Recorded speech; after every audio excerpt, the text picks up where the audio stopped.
Hello, we are Tokyo Police Club. We're at Maxwell's in Waterloo. And this Is beers with bands.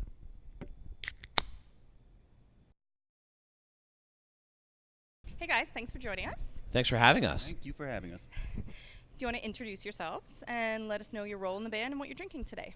Yeah, my name's Graham. I play guitar and keys in the band. I'm drinking an icy, frosty Pabst Blue Ribbon. My name is Josh. I play guitar in the band, and I'm also drinking a Blue Ribbon winning beer from Pabst. Same here. Three's a charm. So you guys released Ready to Win back in March. Yeah. And so the video is about people's fuck-ups that you got them to submit. Is there any that stood out to you guys going through them? Like, I know it was an anonymous process.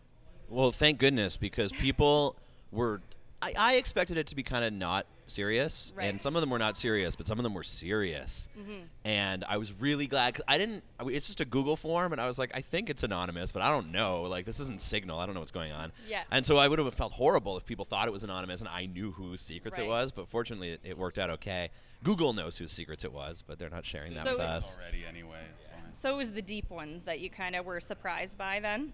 Oh, yeah. Well, it's just, I mean, you forget the kind of relationship that people have with bands. Like, Right. they have so much. You wouldn't tell a stranger those things normally. No. And I am just a guy on my computer in my house reading your secrets. But to Right. them, it's like, oh, the songs, the albums, my relationship Yeah. with this.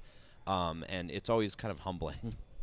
Yeah, absolutely. No, it was a good mix of them too. We got ones that were like very, very funny, and then other ones that were so deep. And then Right. it was kind of cool doing it because we did a lot of the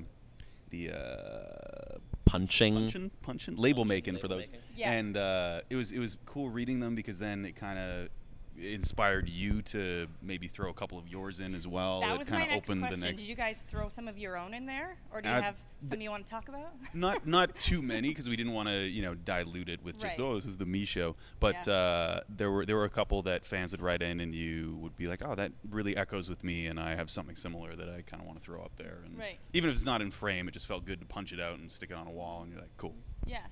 So then, speaking of the fuck-ups, has there ever been a time that you drank too much of something and you can't even smell that kind of alcohol Ooh. without thinking of a really bad experience? I feel like that happens a lot with red wine for me. Weddings? It's weddings or early on in the band. Red wine was a favorite, and I just that grapey smell would kind of linger with you Okay. for too long. You're going to agree with that? Yeah, but I was going to also say, specific to beer, it's not beer as a general thing, but there are certain beers that were like rider beers early on where we'd Right. get like, oh, Red Stripes and really cool, stubby bottles. Yeah. And then after a year of drinking Red Stripe as a 20-year-old every night like a monster, I can't even ever see like those funny commercials where they're trying to park the boat. I don't like it anymore. Yeah. And like Corona's like that, Heineken's like that. We started with like 50 as well, and that was on the rider everywhere, and then you just kind of take a break from it, and now you go back and you're like, oh, 50 is a good beer, I like this. But there are some that you just see so much and then it just tires you out and you have to take a little step back from them. So if you could have 5 like insane rider items, what would you choose to have on your rider? If it was feasible. Can be anything at all. I have one. I'm glad we can't have this because it would be terrible for me. But like a gas station or ballpark like hot dog thing where it has like where it's rolling, like the Quickie Mart hot dogs rolling, and the buns in the hot steam thing underneath, and all the condiments, and you just Yeah. like mustard and relish up a dog whenever you feel a little peckish. I would eat 100 hot dogs every day. I think Taps. We did one show with a different band in Ottawa, and the guy there, brewed his own beer, and it was delicious. But it was just like Taps at the back of the room, and you Okay. just go and you keep filling up, and they're all amazing, and it was still a great show. Yeah. But that could get you into a lot of trouble real quickly. Like a craft tap in Yes. your room. Yeah. 100%. And can you think about the first beer you ever had? I mean, I remember being a kid and my dad being like, would you like a taste of my Labatt Blue? Right. Yeah, it's gross. The first beer I had is like a person who was like, I'm going to drink this beer. I could be wrong, but I remember there was this brand of beer called Boris. And it was like a sort of like vaguely Soviet themed beer. Yeah, it had a flag and like the Cyrillic style writing. and I remember getting. They were stubby bottles. I remember getting I was like at the beer store with my high school girlfriend's mom, and she was like, "What kind of beer should I get?" And I was like, "I don't know, that one. It's funny." And she got it, and that became like our beer for a while because it was the only beer we knew about. Yeah. And then I can't remember. There were a couple parties early on where you had beer, but the first beer I bought, I feel like, was in France. We went there. It was Kronenberg 1776 because we were 16 at the time, and France is great. That was the first beer that I bought and consumed. I remember asking like a Parisian bartender. We were on a school trip, like, "Hey, the drinking age is 16 here, right?" And he was like, You Canadian.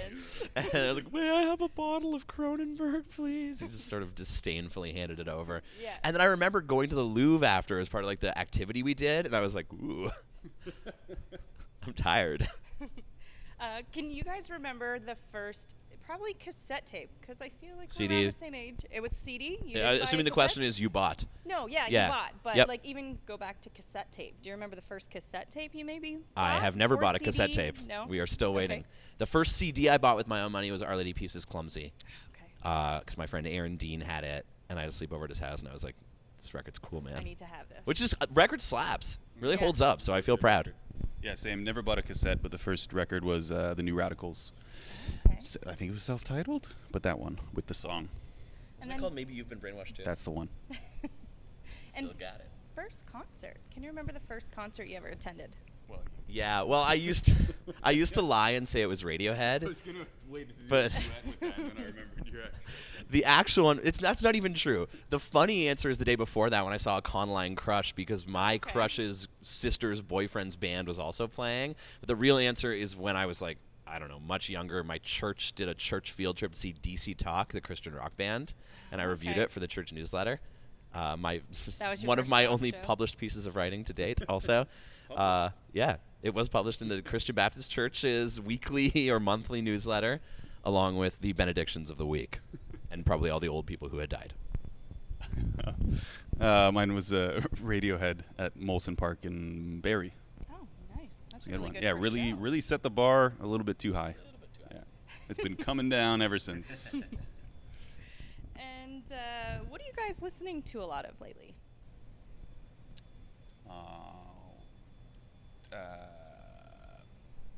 Yeah, I can say. Nothing super new. I'm still really hung up on the Hop Along record from last year. It's called Okay. Bark Your Head Off Dog. That's really good. It took me a long time to get into the Snail Mail record that came out last year, and now I'm really into it, and I listen to it all the time.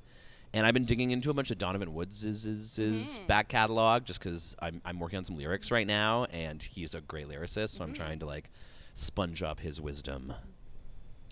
Most recent thing was Big Thief record. That one Okay. kind of jumps out. We're a big fan of Alex Leahy. Yeah, trying to think of what we play in the van. It's pretty much all that, mixed with older Wilco and other stuff. But Mm-hmm. And then what is something that you need with you on the road? Like just to kill the time, that kind of thing on long drives? beer. Beer? On the car, parody.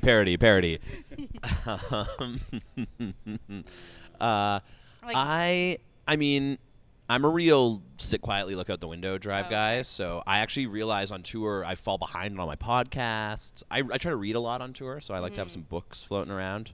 So you don't like all listen to one cohesive thing, like one podcast? or No, anything? it's generally like front seat has their own vibe, and everyone behind that's in their own world, whether they're Yeah. watching TV on their laptop or they got podcasts or they're, I don't know, heaven forbid, talking to one another.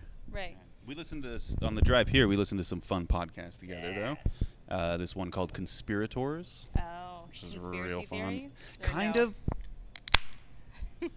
kind of conspiracy theories, but then also just like weird shit, and like some of it's really dark. Like we haven't dug into that stuff. They've all been all the PG-13, like Right. oh, this is ghost ships, and this guy that was murdered because he might have been investigating a government cover-up.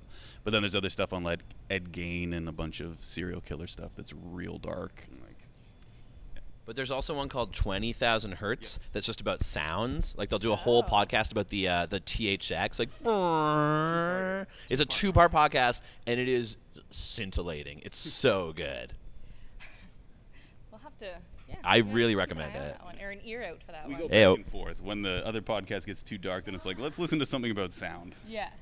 And so being out on the road, like, what is something you guys drink a lot of right now? Beer and coffee. Beer and Yeah. coffee. My constant joke that I always go back to is like by the end of tour, I'm like just a burlap sack, and you just pour coffee and beer into it, and if you get the balance wrong, it just falls over on its side. So you just have to keep being like coffee, coffee, coffee, coffee, beer, beer, beer, beer, beer, beer, beer, beer, beer, beer, coffee, coffee, coffee. And I actually feel pretty good right now. But yeah, big Yeah. sack, big old sack. Yeah, it's mostly coffee for Mostly me. coffee. Yeah. Yeah. And does one of you do more of the driving than the other? We all kind of Exclusively. I don't do any driving. You're not we trusted. share it with a lot of the people in the van. Okay. But yeah. So if you could go back to being a teenager and kind of give God, But I give left this hellhole. yourself advice as how you are now, like with music and touring and lyric, like all of that, like what kind of piece of advice would you give yourself? Oh. I always take these scenarios too seriously because I'm like, I don't want to mess with the space-time continuum. What if I phase out of existence and date my mom or whatever happened in that movie? Oh, So yeah. then the dad's gotta be. Sorry, we doing a little John. We also listen to a lot of John Mulaney on the road, and by listen to, I mean just repeat the jokes back to one another as we remember them. Mostly in the correct Mostly in the correct order. The only thing I think I would tell myself is just like try and remember like one time per week to stop and look at what's going on instead of just like whizzing through it and then being 32 and being like, oh man, that stuff was What pretty happened? cool. I wish I had like noticed that at the time. Right. Yeah. So It's just, kind of like, it's hard to take it all in. Absolutely, it's Yeah. hard to ignore that one, and I'm thinking the same thing. Like places that we went, and you're just Europe in particular, and you're like, oh, we'll be back here, and then one Right. day you don't go back, and you're like, oh, that was the last time. I guess I should have actually enjoyed it or enjoyed it more. It's not, but yeah, it's a very cool thing that we get to do, and to make the most of it is I think it's we should always try to do that. Yeah. So you guys have brewed a beer with Arch Brewery, and Yeah. it was Yeah. Hop Tonight, I believe. It was. And so go ahead. So it was House Night. My dad plays trumpet in a number of he's retired in a number of local big bands and stage bands and stuff. And his big band, the After Hours Big Band, also brewed a beer with Arch Brewery, and they stole our beer. But he told me he got a cut. Yeah, We didn't get any money, and my dad negotiated a cut. Dad's our manager now. So I had some After Hours Big Beer or whatever they called it. I was like, God damn it, So- Dad. Tastes like Our hop tonight. question is, if you got to brew your own personalized beer to yourself, what kind of style of beer would it be, and what song of yours would you name it after? Okay, well it would be a New England style IPA. I Okay. really like that citrusy vibe. It would be like 3.5%. It would come in normal sized cans, not even with the big gulp, with the normal sized mouth hole, which I don't even think you can get anymore, but this is a game. And it would be known as, what are any of our songs called? Could be a little edgy. Heyo, but it's not. That's the point. It's edgeless. Wait, did you say 3.5. Yeah, Oh. New England style IPA. Why? Wait. What was your joke? Your New English style IPA. Hey, there you go. I will not do better than that. Mine would be, again in the same. This is whenever I look at a menu, I'm always like, what's the lowest ABV? So Yeah. something in the Something 3.5 crushable. to 4.5, the session range. It would be called Beer It On. That's a good one. Simple brewed. Simple brewed. New brews. So where can we find you guys across the boards for your socials, so everybody knows? It's at Tokyo Police Club on Twitter, Tokyo Police Club on Facebook, and we are Tokyo Police Club on Instagram. We should get the normal. Did we? No, who I'm gonna has check. the I feel like actually maybe I got it. Maybe I'm really good at my job, but maybe I'm not. Nope, still the old one. I'm bad at my job. So you're the social media guy. Well, as such. And we are Beers Bands on Instagram and Twitter. And you can subscribe to our channel on YouTube, and it's under Beer X. And thanks for joining us, guys. Thank you for having us. Cheers. Cheers. Simple brewed.